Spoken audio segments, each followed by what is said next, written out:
दानियाल इर्सा से कहता है कि मुझे ऐसा लगता है कि जैसे तुम्हारे हालात कुछ ठीक नहीं हैं।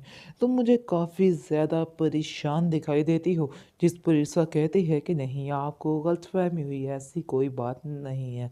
यानी कि ये तो दानियाल का तरीक़ाकार है बात को आगे बढ़ाने का, क्योंकि वो समझ चुका है कि कमाल यानी कि इसके ख़ावंद जो है इसका, उसके दरमियान और इर्सा के दरमियान कोई ख़ास बातचीत नहीं है और दोनों में अंडरस्टैंडिंग नहीं है। अब उसे इस बात का फ़ायदा उठाना है, फ़ायदा उठाते हुए इर्सा को अपने काबू में करना है। इसके बाद आप देखेंगे कि इर्सा तो पहले ही उस पे मरी पड़ी है, उसको तो काबू में करने की ज़रूरत पड़ी ही नहीं है। वो तो ऐसे हो चुकी है कि जैसे बस क्या कहें।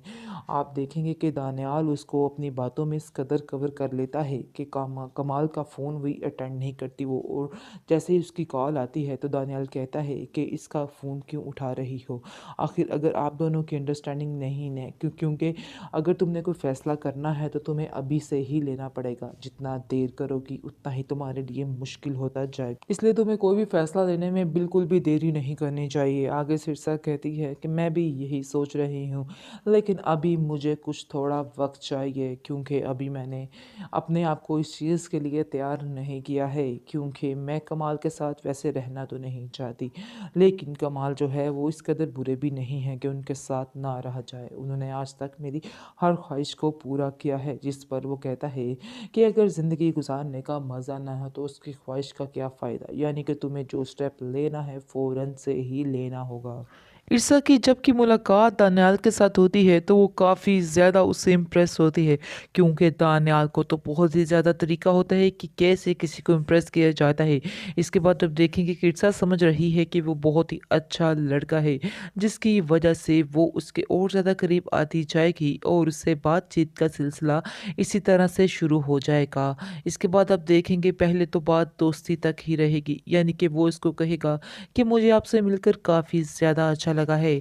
आगे से वो कहती है कि मैं भी आपसे मिलकर बहुत ज़्यादा खुश हुई हूँ।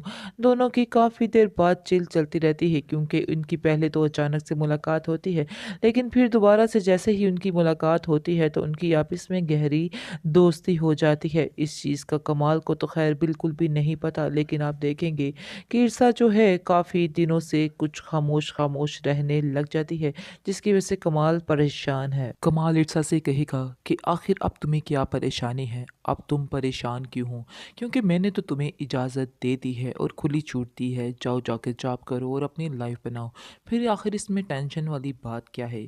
इस पर वो कहती है कि मुझे ऐसा नहीं लगता है कि आप किसी भी बात पर एक जगह ठहर जाएँगे, यानी कि आपका फ़ैसला किसी भी वक़्त बदल सकता है, क्योंकि मैं जानती हूँ कि आप आइज़ल से बहुत ज़्यादा प्यार करते हैं, जिसकी वजह से आप जब भी उस वो कुछ कहेगी तो आप आँखें बंद करके फिर से उसकी बात पर यकीन कर लेंगे। इसके बाद कमाल उसको कहता है कि तुम्हें बार-बार पुरानी बातों को दोहराने की क्या ज़रूरत पड़ जाती है?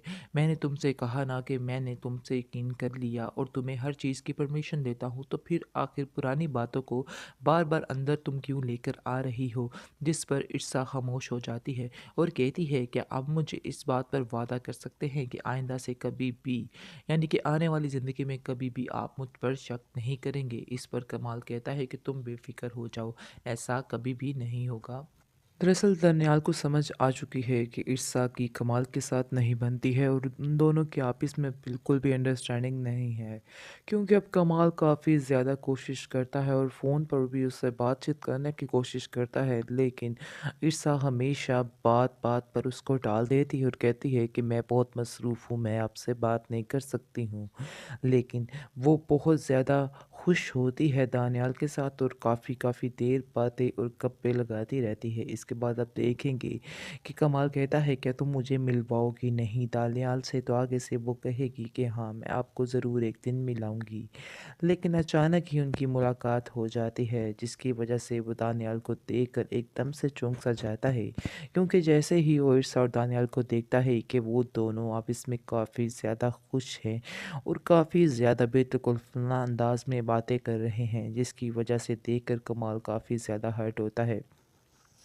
लेकिन वो किसी से कुछ भी नहीं कहता है। जैसे ही वो घर आता है मज़ीद परेशान रहता है और इसके बाद आप देखेंगे कि वो दिल ही दिल में सोचता है कि हकीकत तो यही है कि मुझे सब लोगों ने समझाया, सब लोगों ने ये कहा कि तुम्हारा और ईसा का कोई भी जोड़ नहीं है, लेकिन मैंने कहा नहीं, ये सिर्फ़ और सिर्फ़ किस्मत का लिखा है, इसमें कोई भी बात नहीं है। ईसा मेरे साथ बहुत ज़्यादा खुश है, लेकिन मुझे आज इस चीज़ का अंदाज़ा हो चुका है कि ईर्षा मेरे साथ कुछ नहीं है, बल्कि वो एक मजबूरी के तहत ये रिश्ता निभा रही है।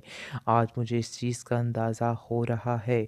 उसने कभी कहा तो नहीं, लेकिन मुझे ऐसा लगता है कि जैसे वो अब मुझसे छुटकारा चाहती है। इसके बाद आप देखेंगे कि ईर्षा जो है वो कमाल से कहती है कि आपको कैसा लगा दानियाल? तो आगे से वो जवाब देता है कि तुम मुझे बताओ कि तुम्हें दानियाल कैसा लगा? इस पर वो कहती है कि वो बहुत ही अच्छे हैं।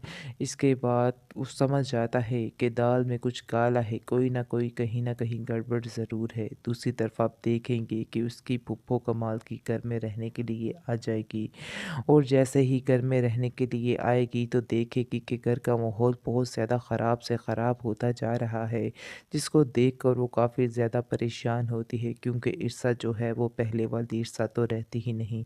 ना तो वो कमाल की तरफ ध्यान देती है और ना ही वो घर की तरफ ध्यान देती है। हालाँकि वो तो वो काबिल लिहाज़ नहीं कर रही है।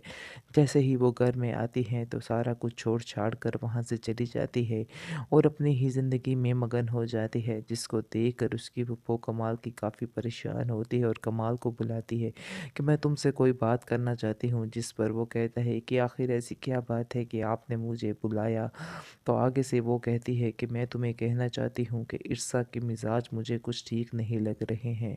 तुम्हें इस पर गहरी नज़र रखनी होगी। आगे से वो कहता है कि आपको कोई गलतफ़हमी हुई है। आगे से वो कहती है कि नहीं, मैंने अपने ये बाल धूप में सफ़ेद नहीं किए हैं। इसलिए बेहतर यही है कि मेरी बात मानो और इसकी बाहर की जो आज़ादियाँ हैं उसको फ़ौरन से बंद कर दो, वरना तुम एक दिन आएगा बहुत ज़्यादा पछताओगे। जिस पर कमाल कहता है कि नहीं, नहीं, आप बिल्कुल गलत सोच रही हैं, ऐसी तो कोई बात नहीं। हालाँकि ये बात तो कमाल को भी पता चल चुकी है और उसको ठीक-ठाक किस्म का अंदाज़ा हो चुका है कि ईर्षा जो है अब उसके साथ नहीं रहना चाहती है। बात-बात पर लड़ाई-झगड़ा, बात-बात पर रोक-टोक, बस इसी बात की निशानी है कि अब वो उससे छुटकारा चाहती है और देखिएगा कि साफ-साफ वो उसको कह भी देगा और कहेगा ईर्षा को कि तुम्हें जो भी फ़ैसला करना है तुम कर सकती हो, मुझे कोई भी एतराज़ नहीं है। मैंने तो पहले भी तुमसे कहा था, लेकिन पहले भी तुम नहीं मानी थी। लेकिन अब भी सारे फ़ैसले तुम्हारे हाथ में ही हैं, तुम टेंशन मत लो, जो भी रास्ता अपनाओगी मुझे वो मंज़ूर होगा।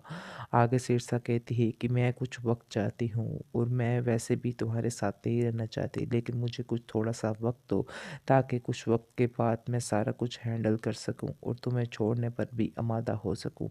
जिस पर कमाल खामोश हो जाता है क्योंकि कमाल वाक़ई में उससे बहुत ज़्यादा प्यार करने लग जाता है, जो छोड़ना बहुत मुश्किल लग रहा है।